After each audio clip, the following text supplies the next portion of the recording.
नमस्ते जी।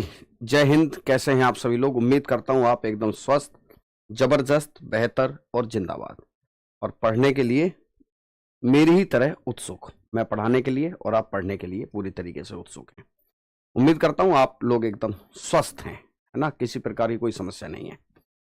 मेरे प्यारे साथियों, हमने कल क्या पढ़ा था? देखिए, कल क्लास में हमने देखा था इतिहास का सामान्य परिचय। कल क्लास में हमने भैया इतिहास का सामान्य परिचय देखा था। कल हमने पढ़ा था इतिहास का सामान्य परिचय। हम कल की क्लास में ये पढ़ चुके हैं। इतिहास का सामान्य परिचय है जानकारी आपको? जनरल इंट्रोडक्शन हमने कल देखा था। फिर मैंने आपको बताया था इतिहास का विभाजन। फिर आपको कल मैं इतिहास का विभाजन बताकर गया था कि इतिहास को कैसे बांटा जाता है ना? मैंने आपको बताया था कि इतिहास का जो विभाजन है वो कैसे होता है। उसके दो आधार मैंने आपको बताए, एक तो लिपि के आधार पर, एक उपकरणों के आधार पर या धातु के आधार पर। एक बताया था लिपि के आधार पर, लिपि के आधार पर, और एक भैया मैंने आपको बताया था उपकरणों के आधार पर। उपकरणों या धातु के प्रयोग के आधार पर। किसके आधार पर? धातु के प्रयोग के आधार पर। यह बात हमारी कल क्लियर थी, यह बात मैंने आपको बताया था। ठीक है, बिल्कुल बिल्कुल, आपकी बात को हमने सुन लिया है। ठीक है, फिर मैंने आपको बताया था मानव की उत्पत्ति और विकास। मानव की उत्पत्ति के बारे में बताया और उसके विकास को मैंने समझाया। The origin and development of human, है ना? मैंने आपको बताया the origin and development of human. Origin and development, origin and development, यहां तक हम लोग कल पढ़ चुके थे। ठीक है, यहां तक हम लोग कल पढ़ चुके हैं। आज हमारी जो टॉपिक है वो है पाषाण काल, स्टोन एज। हम जब देखते हैं यहां से जो हमारा आज का टॉपिक है, अब जब सब कुछ ग्राउंड तैयार है, अब इंसानी जीवन की कहानी शुरू होगी। और इंसानी जीवन की कहानी का एक बहुत बड़ा समय जिसे पाषाण काल कहते हैं। क्या कहते हैं? एक बहुत बड़ा समय है जिसे पाषाण काल कहा जाता है, स्टोन एज।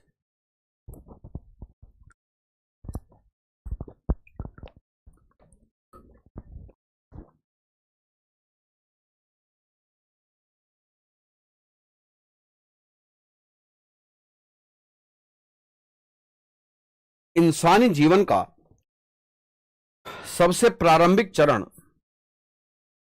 जिसे पाषाण काल कहा जाता है, स्टोन एज।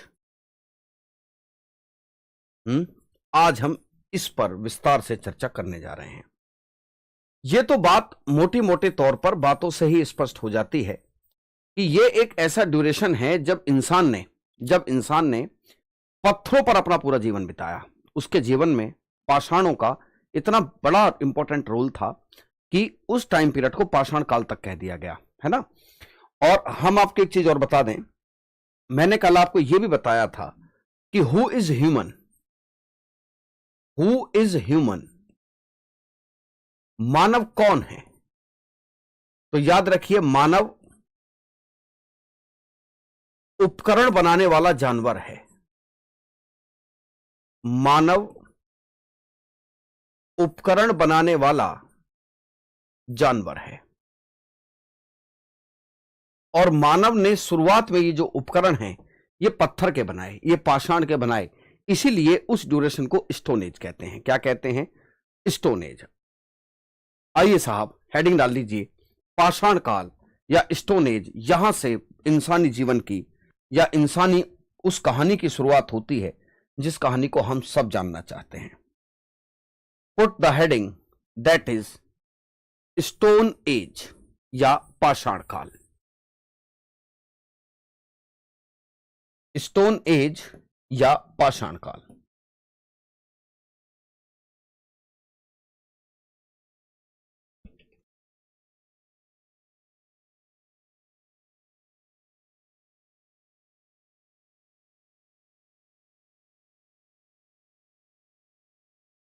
देखिए साहब,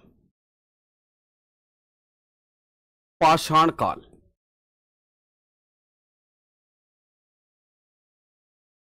स्टोन एज।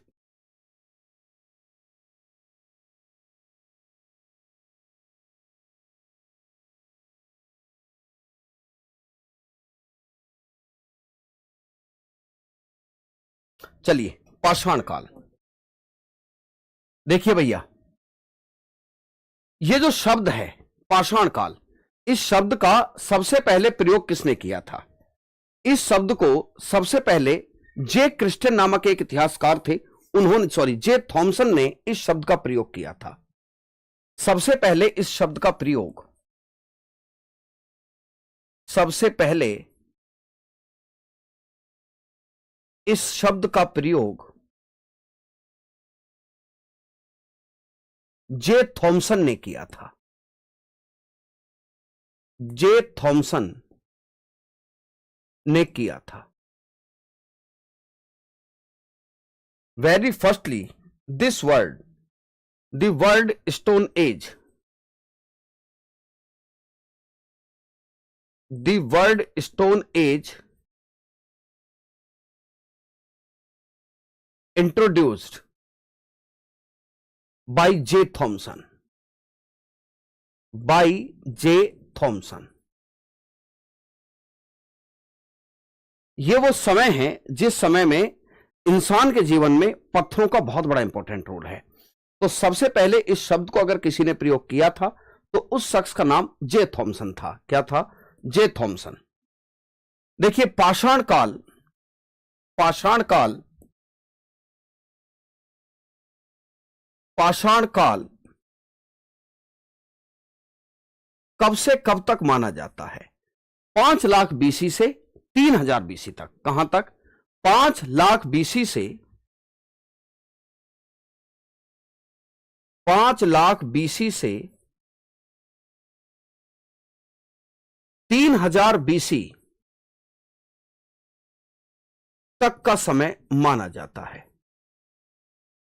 तक का समय माना जाता है। अलग अलग किताबों में कई बार ये ड्यूरेशन अलग अलग मिलती है।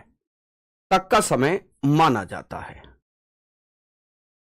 इस हिसाब से देखें, इस हिसाब से देखें भैया, तो लगभग 4,97,000 साल इंसान ने अपने जीवन के पत्थरों के साथ गुजारे हैं। 4 लाख, बिल्कुल मैंने आपको पॉइंट नोट कर लिया भैया, 4,97,000 साल इंसान ने अपने पत्थरों के साथ गुजार दिए। लगभग 4,97,000 साल इंसान ने अपने पत्थरों के साथ गुजारे। क्यों जी? 3000 साल तो ये, और 2025 अब चल रहा है, तो 5000 साल ही हैं जो हमने कुछ गुजारे हैं। अब मुझे एक बहुत सोच समझ के बताओ, 4,97,000 साल के मुकाबले 5000 साल क्या मायने रखते हैं? 1% से भी बहुत ही बहुत कम। लगभग 1% के लमसम। 4,97,000, 5 लाख साल के मुकाबले 5000 साल क्या मायने रखते हैं? कोई मायने रखते। यानी कि इंसान अपने जीवन का कुल 5 लाख साल, जो 1% से भी कम जानता है, जो 1% से भी कम का समय। अब ये देखिए, ये जो 4,97,000 साल का समय है, इतना ड्यूरेशन आप बता रहे हो सर, ऐसे में तो कोई इंसान अगर चुपचाप भी लेटा रहा सर, वो भी चेंज हो जाएगा। ठीक है, देखिए साहब, तो इस बड़े ड्यूरेशन को हम क्या करते हैं? इस कालखंड को, इसे अर्थात पाषाण काल को भैया, पाषाण काल को पाषाण काल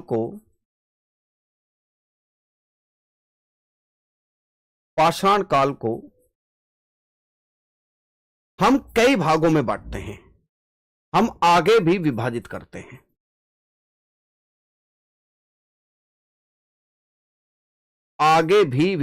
करते हैं। The Stone Age is divided into parts, many parts. The Stone Age, भैया, divided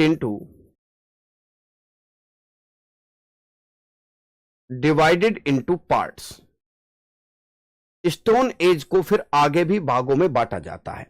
अब आप कहोगे सर एक ही बार में ये क्यों नहीं लिख देते कि पाषाण काल को 3 भागों में बांटते हैं। हम जानते हैं पुरा पाषाण काल, मध्य पाषाण काल, नव पाषाण काल, यहीं आके खेल खराब होता है। देखिए, सबसे पहले पाषाण काल को बांटने का जो काम शुरू किया, सबसे पहले पाषाण काल को काम करने का भाग सर जॉन लुब्बाक ने किया था। इस पूरे ड्यूरेशन को सबसे पहले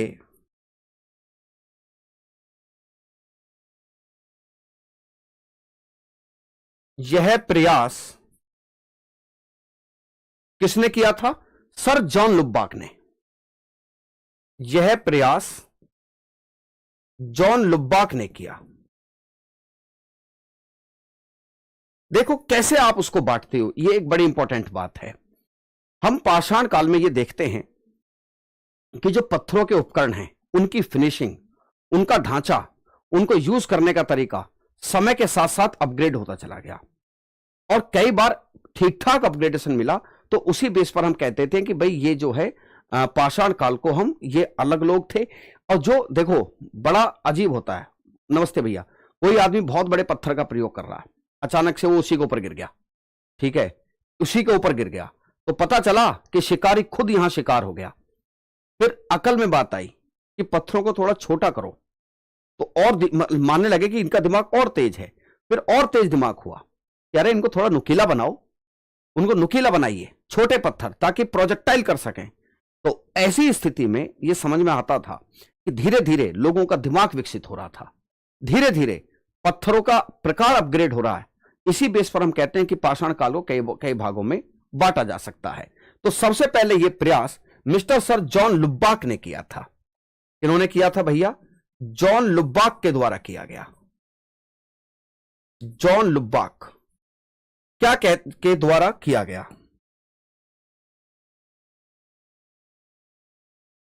जॉन लुब्बाक के द्वारा किया गया। इन्होंने कहा कि इनके हिसाब से पाषाण काल 2 पार्टों में है।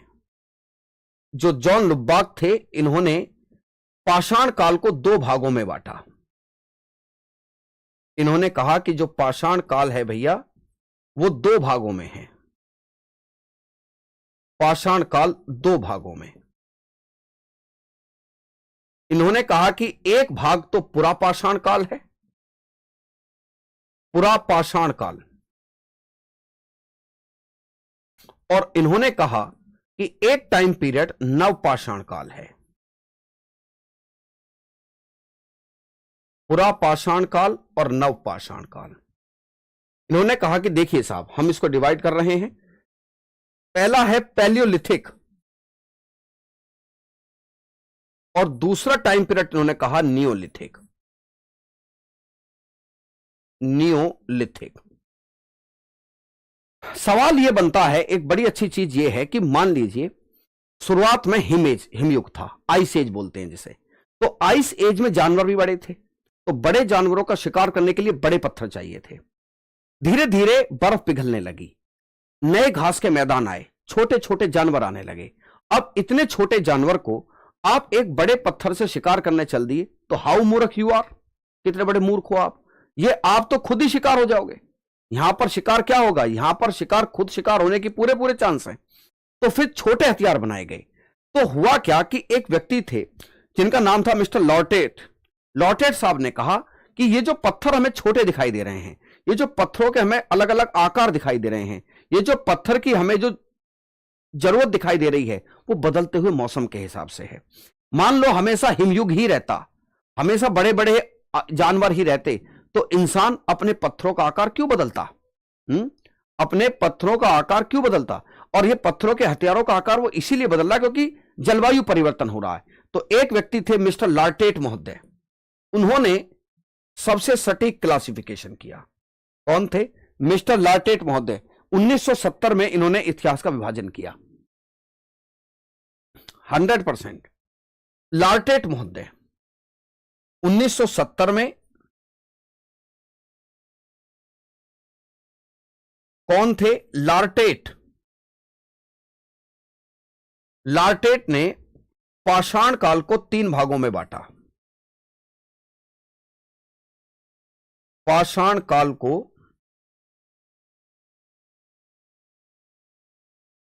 भैया 3 भागों में बांटा।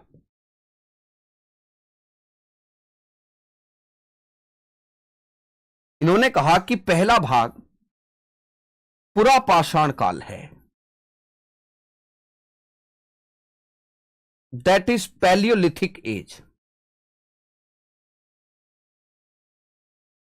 पैलियोलिथिक। फिर उन्होंने कहा कि एक ड्यूरेशन और था, मध्य पाषाण काल। दूसरा इन्होंने कहा कि मध्य पाषाण काल भी है।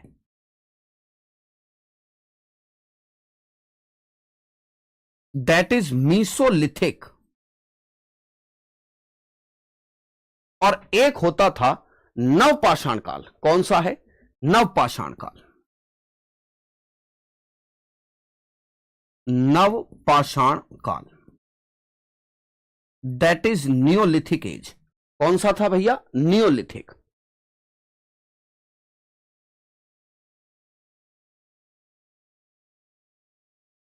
और लार्टेट महोदय साहब ने यह बताया कि ये जो क्लासिफिकेशन हम कर रहे हैं, ये क्लासिफिकेशन जलवायु परिवर्तन के आधार पर है, क्योंकि जलवायु परिवर्तन ने ही इंसान की जरूरतें बदली।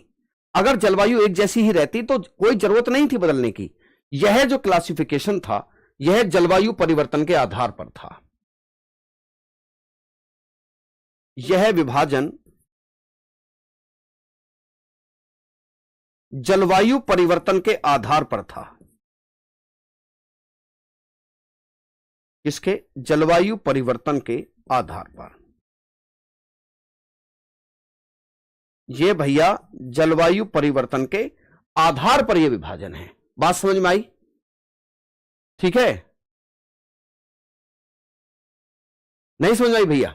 उम्मीद करता हूं यहां तक कोई डाउट नहीं बचा होगा। अब हमारा जो पहला इतिहास है, जिसे हम पुरा पाषाण काल कहते हैं, put the heading palaeolithic age. पुरा पाषाण काल, पुरा पाषाण काल, that is palaeolithic as.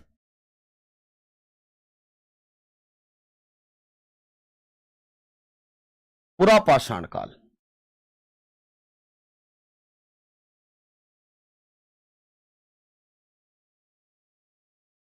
That is palaeolithic as.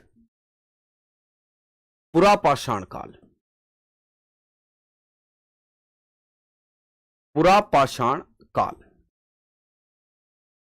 मेरे प्यारे साथियों, 5 लाख बीसी से 10,000 बीसी तक का समय पुरा पाषाण काल है।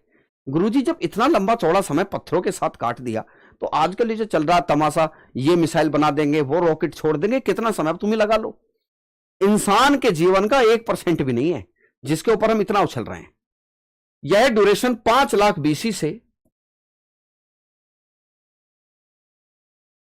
5 लाख बीसी, 5 लाख बीसी का मतलब होता है भगवान ईसा मसीह के जन्म से 5 लाख साल पहले से भैया 10,000 बीसी के बीच का समय है। ये 10,000 बीसी के बीच का समय,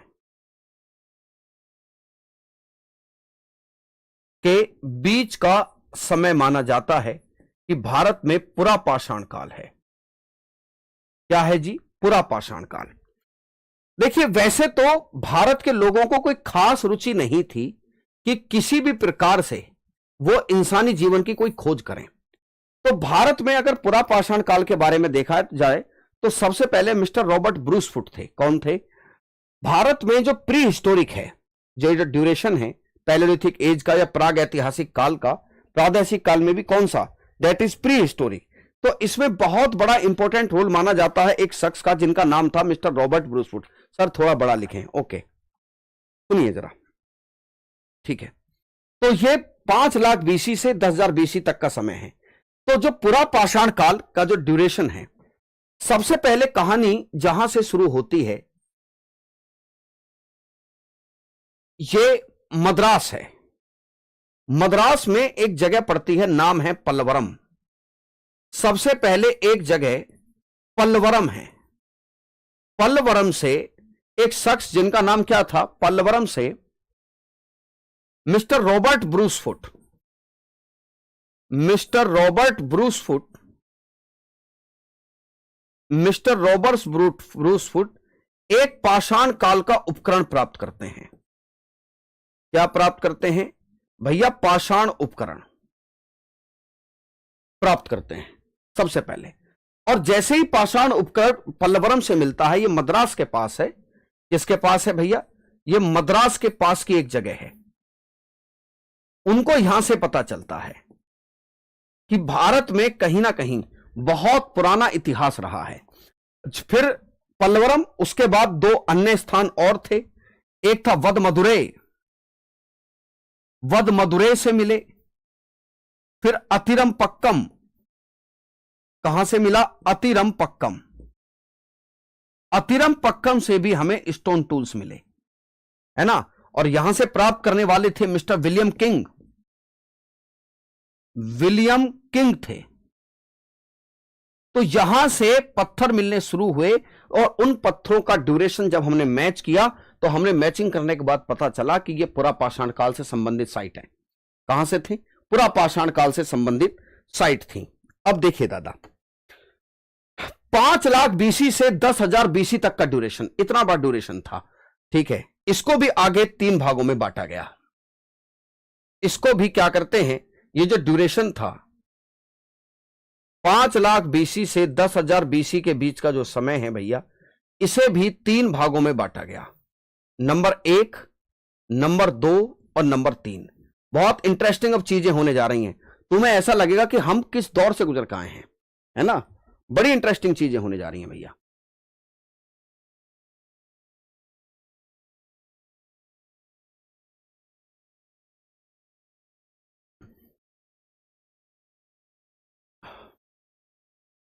देखिए, सबसे पहला ड्यूरेशन निम्न पुरा पाषाण काल। निम्न पुरा पाषाण काल। फिर था भैया मध्य पुरा पाषाण काल। मध्य पुरा पाषाण काल। और फिर हमने बांटा उच्च पुरा पाषाण काल। उच्च पुरा पाषाण काल।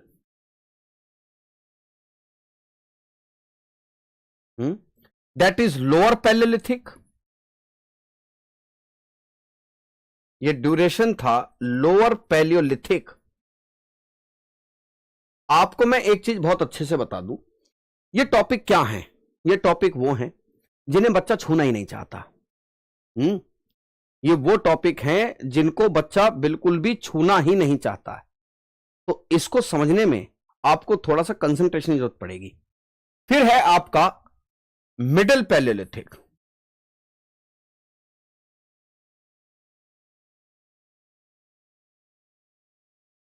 फिर है आपका अपर पैलियोलिथिक।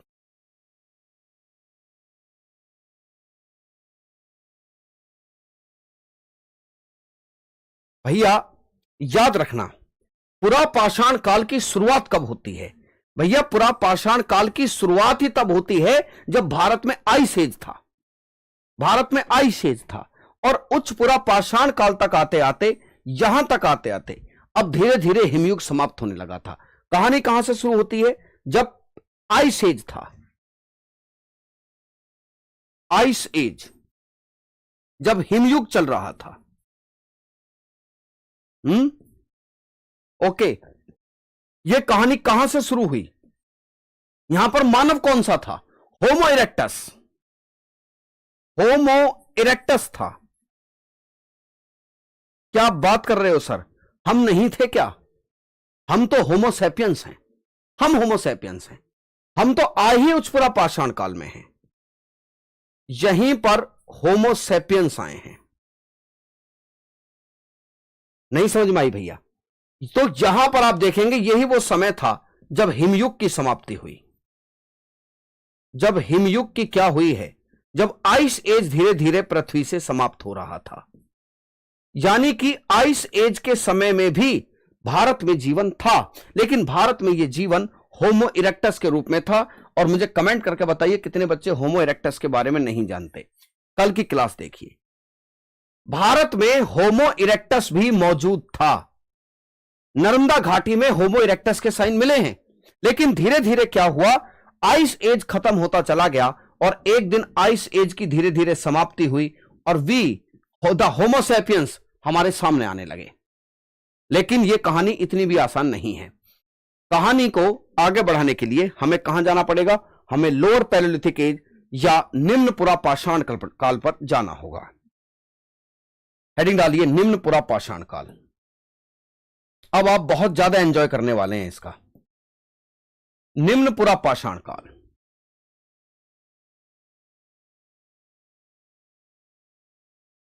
निम्न पुरा पाषाण काल।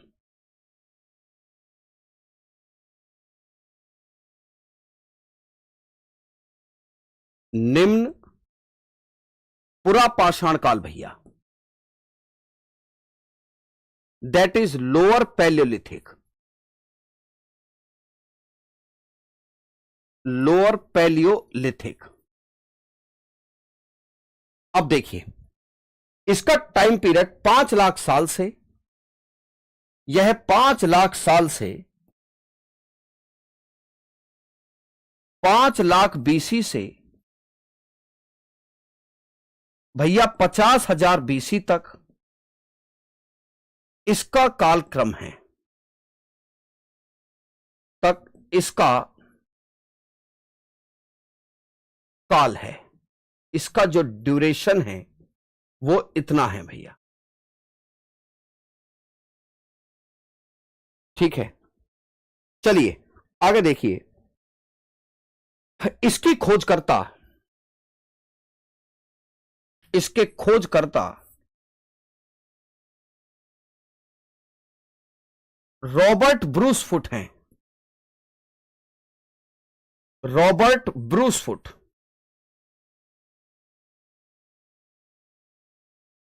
रॉबर्ट ब्रूस फुट हैं।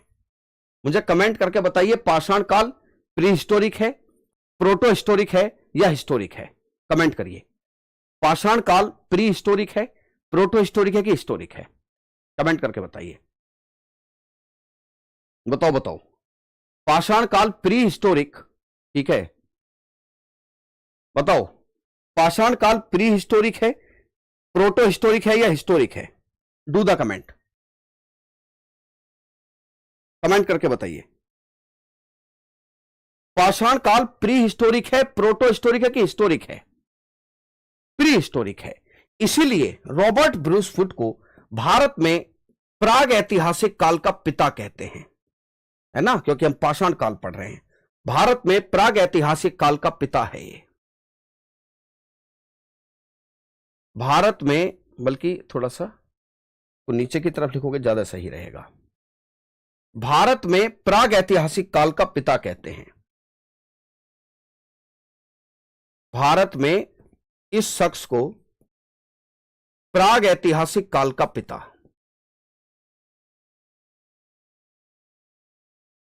रॉबर्ट ब्रूस फुट क्या कहलाते हैं?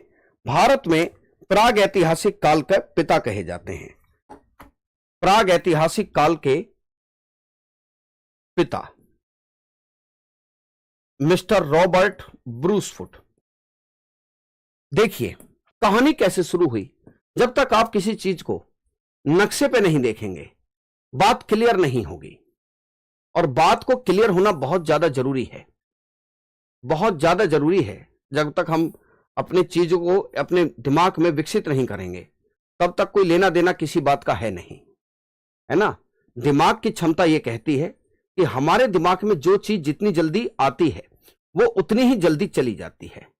नक्शा इसलिए भी ज्यादा जरूरी है क्योंकि आपसे प्रश्न साइट से भी पूछे जाते हैं। सबसे पहले हमने आपको बताया था कि प्रागैतिहासिक काल का जो मिला हथियार सबसे पहले कहां से मिला? मद्रास के पास पल्लवरम से मिला था। मद्रास के पास पल्लवरम, मद्रास के पास एक जगह पड़ती है भैया पल्लवरम से। उसके बाद वद मदुरै अतिरम पक्कम है ना, अतिरम पक्कम यहां से मिला।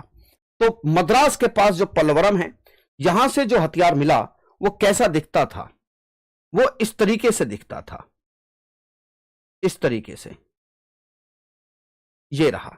ऐसा लगता था जैसे किसी ने कुल्हाड़ी बनाने की कोशिश की हो। ऐसा लगता था जैसे ग्रिप देखिए, है ना, ग्रिप देखिए, जैसे किसी ने कुल्हाड़ी बनाने की कोशिश की हो। तो यहां से हैंडेक्स प्रकार का ये कल्चर मिलता है। यहां से जो हथियार मिला ये हैंडेक्स टाइप का था, हैंड एक्स टाइप का था दक्षिण भारत में। लेकिन फिर जब हम आगे चलते हैं इस बात को, तो एक शख्स थे मिस्टर डी एन वाडिया। कौन थे? Mister D N Wadia. यहां पर एक नदी पड़ती है, जगह पड़ती है सोहन नदी की घाटी। सोहन नदी सिंधु नदी की घाटी है। यहां पर जो हथियार मिले, यहां पर एक अजीबोगरीब व्यवस्था मिली। ये सोहन नदी की जो घाटी है, यहां से क्या सिचुएशन मिलता जरा देखिएगा। सोहन नदी की घाटी जो थी, ये देखो, यहां पर भैया जो सोहन नदी की घाटी है, जो सोहन नदी की घाटी, यहां पर एक शख्स हुआ करते थे मिस्टर डी एन वाडिया। ये सारे नाम बहुत याद रखने हैं आपको। डी एन वाडिया एक अलग तरीके के हथियार प्राप्त करते हैं। सोहन नदी घाटी से मिस्टर डी एन वाडिया एक अलग प्रकार के हथियार प्राप्त करते हैं जो चापर प्रकार के थे। चापर समझते हैं? किसी चीज को काटने वाला हथियार। और किसी एक चॉपर प्रकार का था, चॉपर, और चपिंग प्रकार के थे, दोनों तरफ से धारदार बनाए हुए। इस प्रकार इतिहासकारों ने यह अंदाजा लगाया कि दक्षिण भारत में हो सकता है कि हथियार जितने भी मिले होंगे, पूरा जो टाइम पीरियड है लोअर पैलियोलिथिक एज के, ये जितने भी हथियार मिले परपुरा पाषाण काल के जो दक्षिण भारत में हैं, उन हथियारों में पकड़ने की जगह बनाई जाती होगी। उन्होंने कहा कि शायद दक्षिण भारत की जो संस्कृति है वो हैंडेक्स प्रकार की संस्कृति है, और ऊपर वाली संस्कृति को जो उत्तर भारत की संस्कृति है, उन्होंने कहा कि हो सकता है कि ये चापर चपिंग प्रकार की संस्कृति है। कैसी है? चापर चपिंग प्रकार की। तो याद रखिए कि इसे दो भागों में बांटा गया। इस संस्कृति को दो भागों में, इस काल, ये जो प्रागैतिहासिक पुरापाषाण काल है, इसे दो भागों में बांटा गया। दो भागों में भैया। एक भाग वो था जो सोहन नदी घाटी से मिले, पहला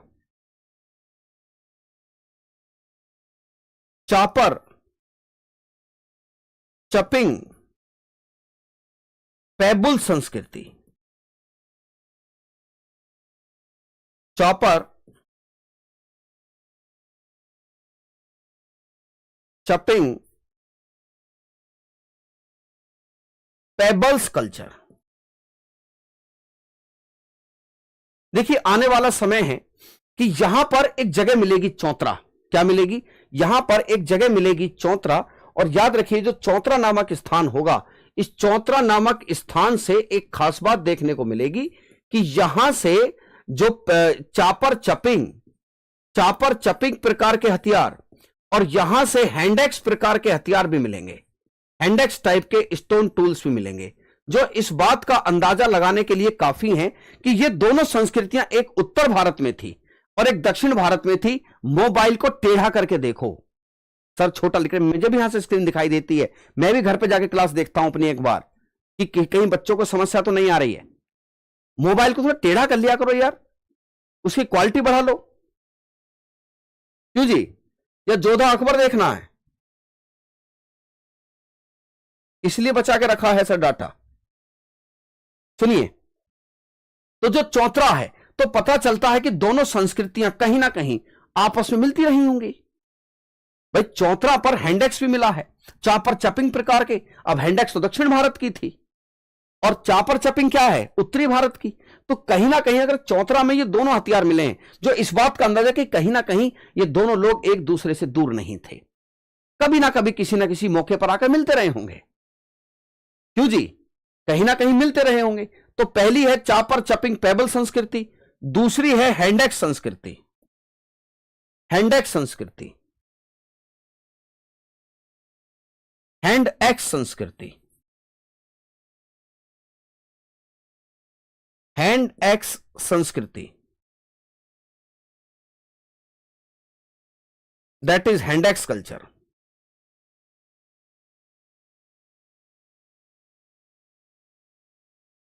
हैंड एक्स कल्चर। आइए तो सबसे पहले आप देखिए, ये जो कहानी है सोहन नदी वाली, चापर चपिंग पेबल संस्कृति जो उत्तर भारत में थी, कैसी थी जरा देखिए, देखिएगा जनाब। सबसे पहली संस्कृति चापर चपिंग पेबल संस्कृति। Chopper chopping, chopper chopping pebble संस्कृति, चापर चपिंग पेबल संस्कृति, है ना। Chopper chopping culture. देखिए कमेंट करके बताइए, इस जो ये जो टूल्स थे, ये जो पत्थरों के उपकरण हैं इस प्रकार के, ये कहां से मिले हैं? सोहन नदी घाटी से। कहां से? सोहन नदी घाटी से। याद रखिए इसे सोहन संस्कृति भी कहते हैं, इसे भैया सोहन संस्कृति भी कहते हैं, इसे सोहन संस्कृति भी कहा जाता है। क्या कहते हैं भैया? इसी को सोहन संस्कृति भी कहते हैं। याद रखिएगा जो सोहन है वो सिंधु की एक सहायक नदी है। क्या है सोहन? सोहन सिंधु की एक सहायक नदी है। सोहन नदी सिंधु की एक सहायक नदी है भैया, सिंधु की एक सहायक नदी, इसीलिए इसे सोहन संस्कृति भी कहते हैं। अब देखिए सबसे पहले देखिए पेबुल क्या होता है। पेबुल, पेबुल क्या है? पेबुल क्या है भैया? पेबुल वो पत्थर हैं, पेबुल वो पत्थर हैं जिन पत्थरों से ये हथियार बनाए जाते थे। देखिए क्या होता है, जब कोई नदी फ्लो करती है, जब कोई नदी फ्लो करती है तो आपको पता है कि उसमें पत्थर भी आते हैं। और भैया ये जो पत्थर होते हैं ना, ये पत्थर शुरुआत में टेढ़े मेढ़े होते हैं ना पत्थर, लेकिन धीरे धीरे आते आते ये पत्थर ड्यू टू फ्रिक्शन, ये पत्थर भैया चिकने होते चले जाते हैं। ये जो चिकने पत्थर आखिर में हो जाते हैं, इन्हीं पत्थरों को, पत्थर कह रहा हूं, इन्हीं पत्थरों को क्या कहा जाता है? इन्हीं पत्थरों को पेबल्स कहा जाता है। ये चिकने पत्थर हैं। क्या हैं? ये चिकने पत्थर होते थे जिन्हें पेबल्स कहा गया। ये स्मूथ पत्थर हैं, स्मूथ स्टोन्स हैं जिनको भैया पेबल्स कहा गया। एक पॉइंट और याद रखने का है कि ये स्मूथ कैसे बने? Due to friction. भैया ये घर्षण के कारण ऐसे हो गए। नदी में घर्षण के कारण जो चिकने पत्थर हो जाते हैं, है ना, पैगल नहीं होता, पेबल्स होता है। क्या होता है? पेबल्स। सर चीजें बहुत हार्ड लग रही हैं। नहीं, you have to take the interest, बस, कुछ भी हार्ड नहीं है इसमें। क्या हार्ड है कि भैया इस टाइम पीरियड के लोग इन पत्थरों के हथियार बनाते थे, बात खत्म। ये कैसे पत्थर है जी? अरे भैया वो चिकने पत्थर है, वो नहीं आते? चिकने चपटिया चिकने लड्डू, जा पड़े शरबत में लड्डू, टाटम टाट मंजीरा बोले ला भाई मेरे मन की डोर, है ना, हमारे यहां चलता है। क्यों जी? ये क्या है? ये वो चिकने पत्थर हैं जिन्हें पेबल्स कहते थे। और ये जो ड्यूरेशन है ये भी याद रखिए, 5 लाख साल से 5,50,000 BC तक का ड्यूरेशन है। 5 लाख BC से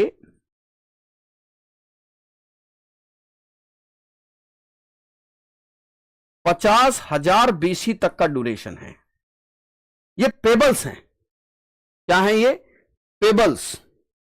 उम्मीद करता हूं बात समझ में आई। चिकनी चपटिया चिकने लड्डू, जा पड़े शरबत में लड्डू, टाटम टाट मंजीरा बोले, ला भाई मेरे मन की डोर। झांझी मैया गाई जाती है हमारे यहां से।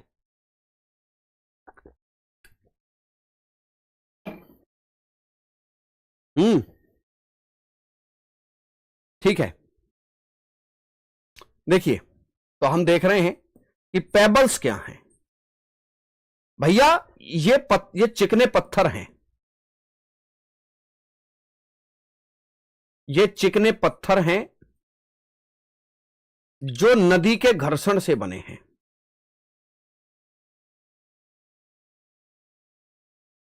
जो नदी के घर्षण से बने। किससे बने हैं? नदी के घर्षण से बने। हाँ जी, सुनिए, ये कौन सा ड्यूरेशन है इस समय पर आपको पता रखना है कि सर आइस एज चल रहा है, इस समय भैया हिमयुग है, ये तो बताने की जरूरत है ही नहीं। अभी तक बर्फ पूरी दुनिया पर जमी हुई है, बर्फ पिघली नहीं है। इस समय जो इंसान है वो होमो इरेक्टस है। क्या है जी? होमो इरेक्टस। तो आपको यह पता होना चाहिए कि जब हिमयुग है, हिमयुग के कारण, बताइए हिमयुग में जानवर बड़े थे कि छोटे? बताइए हिमयुग में जानवर कैसे थे? बड़े जानवर थे कि छोटे जानवर थे? बताओ, कमेंट करो। हिमयुग में जानवर कैसे होते थे? बड़े कि छोटे? हिमयुग में बड़े बड़े जानवर थे, इस समय बड़े जानवर हैं। इस समय क्या थे? बहुत बड़े जानवर थे। ये हिमयुग चल रहा है ना, इस समय बड़े जानवर थे। अब इन जानवरों का शिकार करने के लिए पेबल्स मौजूद हैं। इन जानवरों का शिकार करने के लिए पेबल्स मौजूद हैं। और जब आप इन पेबल्स से बात करोगे, मान लो एक पत्थर आपने ले लिया, ये रहा पेबल। ठीक है, क्या है जी? ये एक पेबल है, चिकना पत्थर ले आए जी। आपको स्टोन टूल बनाना है इसका। ये पेबल्स है।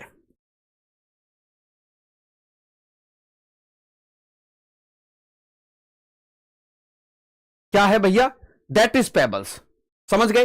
बड़े जानवर थे, बड़े जानवर, बड़े पत्थरों का प्रयोग। हमने कहा कि भाई देखो, हमने इन बड़े पत्थरों को, अब इतना बड़ा पत्थर भी सिर पर लेकर नहीं चल सकते थे, इन पत्थरों को तोड़ा गया, ऊपर से फेंका, तो पता चला इस पत्थर का हमने ये वाला भाग अलग हो गया। इस तरीके से कोई भी आप पत्थर फेंको, कोई भी पत्थर फेंको आप, तुम ईंट ही फेंक कर देख लो, ईंट क्या होती है? ईंट ही भैया साइड में से टूट जाती है। जब तुमने इसको पटका तो इसके ये वाले भाग अलग हो गए। कौन सा भाग बचा? इसका ये वाला भाग बचा, जिसे कोर कहते हैं। इनको फलक कहा गया है। कोर, फलक। अब मुझे कमेंट करके बताएगा, मैं जिससे पूछूंगा, जो बच्चा क्लास में ज्यादा बात कर रहा है उसी से पूछूंगा। भैया मनोज जांगीर साहब बताएंगे, इन बड़े जानवरों का शिकार करने के लिए तुम कोर का प्रयोग करोगे, फलक का? कमेंट करो। यह पत्थर जो टूटा, बीच वाला भाग इसका कोर कहलाया। तो ये कोर कहलाया, तो जो टूट के, बताओ भैया किसका प्रयोग करोगे? कोर का प्रयोग करोगे कि फलक का प्रयोग करोगे बड़े जानवरों का प्रयोग करने के लिए? अजीत तिवारी, कृतिका, मनोज नहीं बताएगा, बातें पूरी बनाएगा, है ना, बातें पूरी बनाएगा। 100% आप इसमें कोर का प्रयोग करोगे। इसमें इन्हीं का प्रयोग किया हो जाता था, इसका ही प्रयोग होता था, इसका ही प्रयोग होता था। तो इसी बेस पर लिखिए कि इसे कोर संस्कृति भी कहते हैं। इस संस्कृति को, इसे कोर संस्कृति भी कहा जाता है। इसे कोर संस्कृति भी कहा जाता है।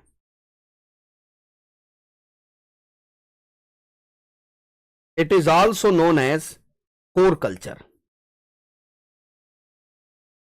इट इज आल्सो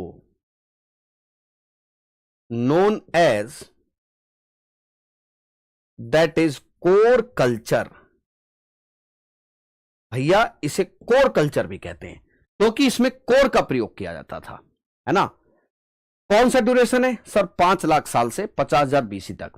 गुरुजी है तो पूरा पाषाण काल, उसका भी निम्न पूरा पाषाण काल में। कौन सा? कोर संस्कृति कहते हैं। आगे देखिएगा कैसे हथियार हैं। चापर है। जब पत्थर को एक तरफ से, ये रहा, एक तरफ से इसको धारदार बना दो, इस पत्थर को एक तरफ से धारदार बना दो। एक पत्थर है, इसको आप दोनों तरफ से धारदार बना दो तो ये चपिंग हो जाएगा, है ना। पत्थर को अगर आपने एक तरफ से धारदार बना दिया, दोनों तरफ से धारदार बना दिया तो ये चापर है। ये क्या था? ये चापर। ये दोनों तरफ से धारदार बना दीजिए, ये चपिंग है। कौन सा है भैया? ये चापर है, एक चपिंग है। हां जी ठीक है। ये चापर, एक तरफ से इसमें धार बनाई गई है,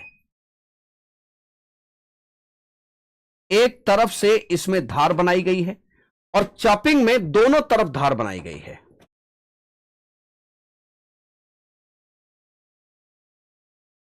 इसमें भैया दोनों तरफ धार बनी है और ये किससे बने हैं? पेबल से। पेबल का भी कौन सा भाग? गुरुजी कोर वाले हिस्से से। किससे?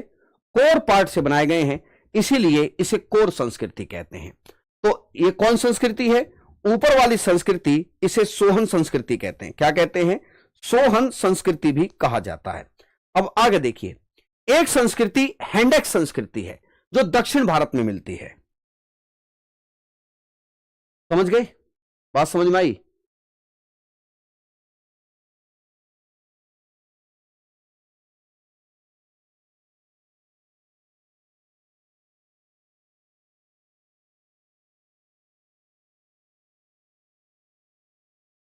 चलिए आगे देखिए, अगली है संस्कृति जिसे हम हैंडेक्स संस्कृति कहते हैं। क्या कहते हैं भैया? हैंडेक्स संस्कृति। हैंडेक्स संस्कृति।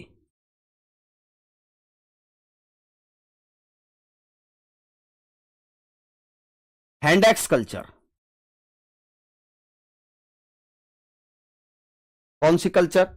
हैंडेक्स कल्चर। याद रखिएगा, ये जो हैंडेक्स कल्चर है भैया, इसे एशुलियन संस्कृति भी कहते हैं। इसे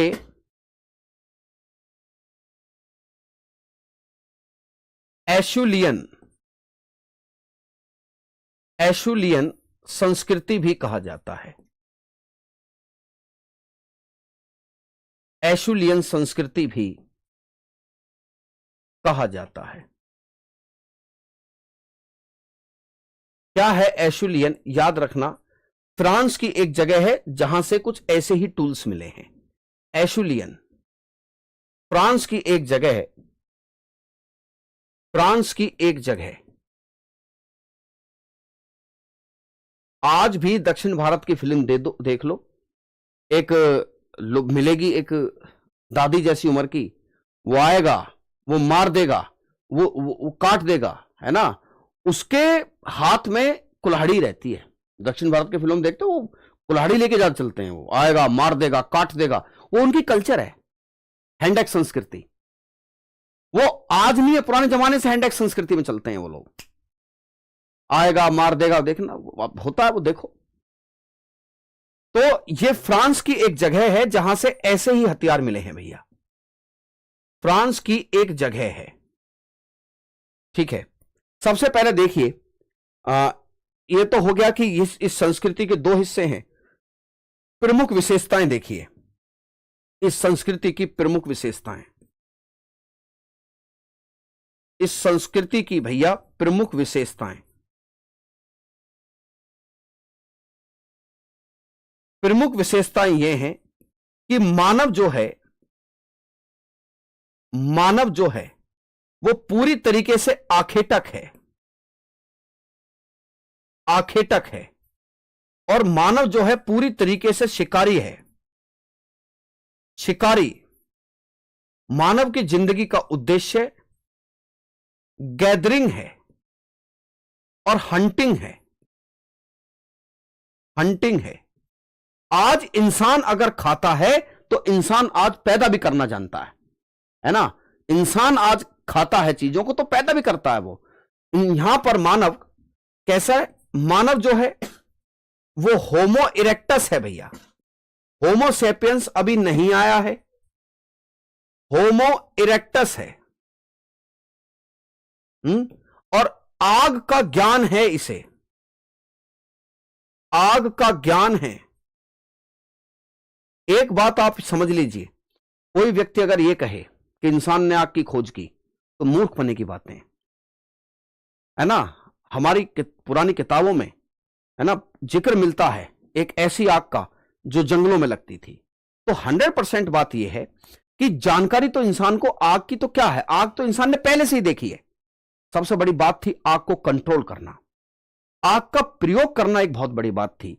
आग का ज्ञान था पर प्रयोग की जानकारी नहीं है, प्रयोग नहीं कर सकता था। याद रखिए पूरी तरीके से उपभोक्ता है, हर चीज को खाता है, पैदा नहीं करता। आज इंसान अगर गेहूं खाता तो गेहूं पैदा भी करता है। इंसान आज उपभोक्ता तो है ही, प्रोड्यूसर भी है ना। पूरी तरीके से कंज्यूमर प्रवृत्ति का है। मानव जो है इस समय पर पूरी तरीके से उपभोक्ता है। मानव उपभोक्ता था, पैदावार करने की क्षमता इसके अंदर नहीं थी। आज मानव पूरी तरीके से उपभोक्ता था भैया। आज जैसी स्थिति नहीं है। आज क्या स्थिति है? आज इंसान पैदा भी करता है चीजों को। ठीक है। भीमबेटका में देखिए घर तो नहीं मिले, लेकिन कहीं ना कहीं छत छुपाने की जगह इंसान ढूंढता था। वो उसे गुफाओं में मिली। भीमबेटका की गुफा है ना। क्या है भीमबेटका गुफा? याद रखिएगा, जो भीमबेटका केव्स हैं उसमें चित्रकारी तो बहुत बाद की बात है। आप चित्रकारी पेंट करना तभी तो करोगे जब तुम थोड़े फ्री हो जाओगे। अभी तो तुम्हारे सामने मैटर ऑफ सर्वाइवल है, हिमयुग है, तुम्हें शिकार करना है। अब तो इस समय मैटर ऑफ सर्वाइवल बहुत बड़ी चीज है। तो तुम पेंटिंग करोगे? अरे भाड़ में जाए पेंटिंग, जुगाड़ देखो रोटी कैसे खानी है भाई, शिकार का जुगाड़ देखो।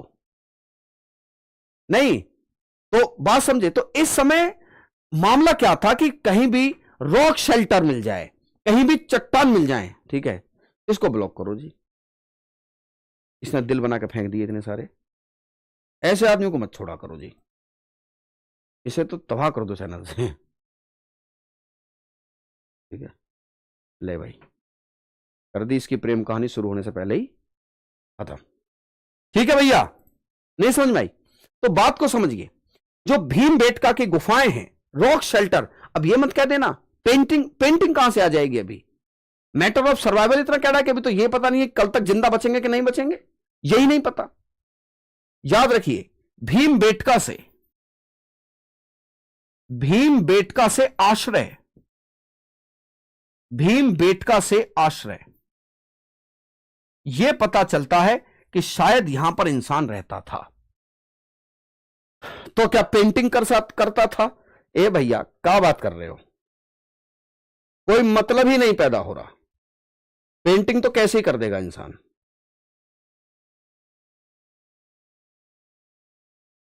ठीक है, चलो आओ। तो ये सब फीचर हैं इस ड्यूरेशन के। अब आइए प्रमुख साइट्स, बहुत इंपॉर्टेंट हैं। प्रमुख साइट्स देखिए, भारत में प्रमुख साइट्स कौन सी हैं, कहां कहां इस ड्यूरेशन के अवशेष मिलते हैं। जो बता रहा हूं उसे बहुत ध्यान से सुना जाए माय लॉर्ड। कोशिश तो यह की जाए कि पेन पेपर पर उतारा जाए। आइए कहां कहां इसकी साइट मिली है देखिए। सबसे पहले देखिए सोहन नदी घाटी। कौन सी है? सोहन नदी घाटी में देखिए, यहां पर सोहन नदी की घाटी, ये कौन सी जगह है? ये सोहन नदी की घाटी है। सोहन नदी की घाटी। सोहन नदी की घाटी से क्या मिला आपको पता होना चाहिए कि सर जो सोहन नदी की घाटी है, डी एन वाडिया साहब ने यहां खोज की थी। D.N. वाडिया। फिर एक शख्स आए जिनका नाम था H.D. Sankalia. H.D. Sankalia. H.D. Sankalia साहब ने कहा कि क्यों टेंशन लेते हो, हमें यहां से हैंड एक्स भी मिल गया है। क्या मिल गया है? हमें यहां से H.D. संकालिया साहब ने हैंड एक्स को भी ढूंढ निकाला। उन्होंने कहा कि देखिए परेशान मत हो, ऐसा नहीं हो सकता कि दोनों संस्कृतियां एक दूसरे से दूर थीं। इसी सोहन घाटी में मलकपुर है, मलकपुर नामक एक जगह है, चौतरा नामक एक स्थान है। और चौतरा नामक स्थान के बारे में समझ लीजिए, चौतरा के बारे में कहा जाता है मिलन स्थल। क्या कहा जाता है? चौतरा के बारे में मिलन स्थल कहा जाता है कि चौतरा जो रहा होगा वो मिलन स्थल रहा होगा। ठीक है, इसको दोनों सभ्यताओं के बीच का मिलन स्थल कहा गया है। क्या कहा गया है? मिलन स्थल। यह मिलन स्थल था, मिलन स्थल। आगे देखिए, जम्मू कश्मीर में देखिए लिद्दर नदी की घाटी। जम्मू कश्मीर में लिद्दर घाटी में यहां एविडेंस मिलते हैं। कौन सी है जी? लिद्दर नदी घाटी, जम्मू कश्मीर। लिद्दर नदी जम्मू कश्मीर में मिलता है एविडेंस। ठीक है, उत्तर प्रदेश में बेलन नदी घाटी, उत्तर प्रदेश बेलन नदी घाटी में, उत्तर प्रदेश में बेलन नदी घाटी, बेलन नदी घाटी, बेलन नदी घाटी में। तो आप समझ जाओ कि आप किसी भी ड्यूरेशन में जाओ, किसी भी ड्यूरेशन के, पैलेयोलिथिक, मीसोलिथिक या नियोलिथिक। ठीक है, और याद रखना कि इसमें बेलन नदी घाटी में ये जो आपका एविडेंस मिलते हैं, कहां गया भाई, ये जो लोअर, मिडिल और अपर तीनों टाइम के ड्यूरेशन के, यहां पर जो बेलन नदी घाटी है, तीनों काल के उपकरण मिलते हैं। तीनों काल के उपकरण, तीनों काल के उपकरण, चाहे मध्य पाषाण काल हो चाहे नव पाषाण काल हो। याद रखना, इसे क्या बोलते हैं? इसे टेक्स्ट बुक कहते हैं। क्या कहते हैं? Text book, text book of pre historic. इस जगह को text book of pre historic,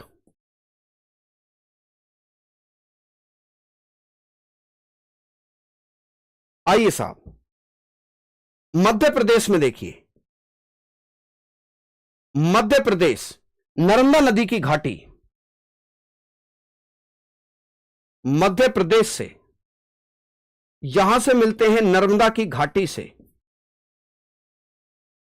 Narmada की घाटी से मिले हैं भैया। यहां से मानव की खोपड़ी मिली है भैया। कहां से? हथनौरा ग्राम से, हथनौरा ग्राम से। ठीक है, क्या आपका डाउट है? पूछिए एक बार, परेशानी ज्यादा नहीं होनी चाहिए, ज्यादा परेशानी होनी नहीं चाहिए। कोई डाउट हो तो पूछो।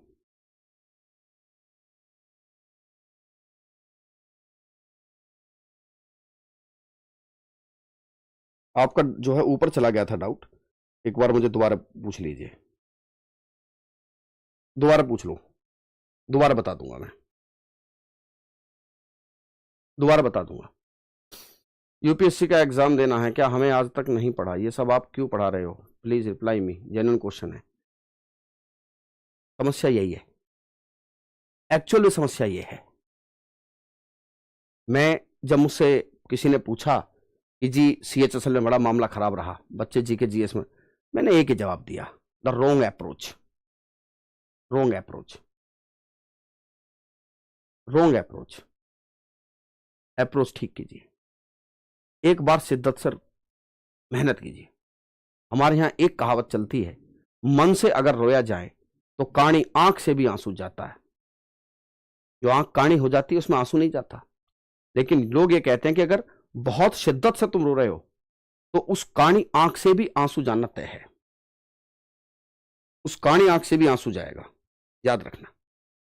लेकिन अगर आप नहीं ऐसा कर पा रहे तो गड़बड़ हो जाएगी। चलिए, मानव की खोपड़ी, और मैंने आपको कल भी बता दी थी ये बात कि ये जो मानव की खोपड़ी है भैया, ये होमो इरेक्टस है। क्या है जी? होमो इरेक्टस। मैंने बताया था ना कि 30 साल की महिला की खोपड़ी है ये, 30 साल की महिला की खोपड़ी। और यहीं से भीमबेटका,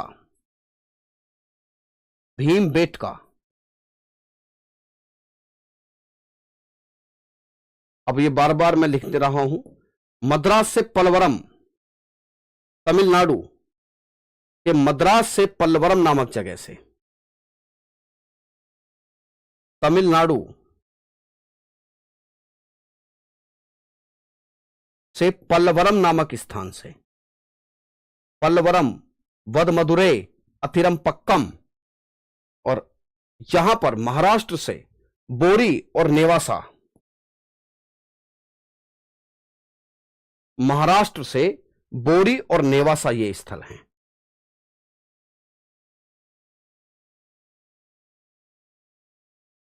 महाराष्ट्र से बोरी और नेवासा स्थल हैं। तो दीज आर द साइट्स भैया, ये वो साइट्स हैं जिन साइट्स पर इस ड्यूरेशन के जो है चीजें मिलती हैं, है ना। ये वो साइट्स हैं, है ना। उम्मीद करता हूं बात आपको समझ में आ गई।